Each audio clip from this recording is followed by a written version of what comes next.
পুরানো শহরের ঘটনাগুলো ভুলে গেছে সবাই।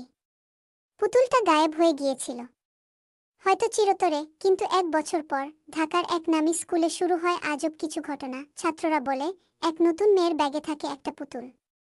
ওটা নাকি কারো দিকে তাকালেই সে অসুস্থ হয়ে পড়ে। একটা ছেলে বলেছিল ও পুতুলটা আমার দিকে তাকিয়েছিল। সেই রাতেই আমি আমার ঘরে আটকে পড়ি। জানালায় কেউ ছিল, কিন্তু কেউ ও মেয়েটার কথা জানে না। রোল লিস্টে তার নাম নেই, কেউ ভর্তি হতে দেখেনি। ফুটেজ ঘাঁটতে গিয়ে স্কুলের গার্ড দেখে প্রতিদিন ওই মেয়েটা ঠিক 3টা 16 মিনিট এ স্কুলে ঢোকে, কিন্তু বের হয় না। ওর ডেস্কে পাওয়া যায় একটা কাগজ, তাতে শুধু লেখা, পুরনো আত্মা বিশ্রামে, নতুন খেলোয়াড় প্রস্তুত। শেষে স্কুলের এক শিক্ষক ভয় পেয়ে মেয়েটাকে জিজ্ঞেস করে, তোমার নাম কি? মেয়েটা হেসে বলে, নীলা। আমার নাম তো তুমি আগেই জানো।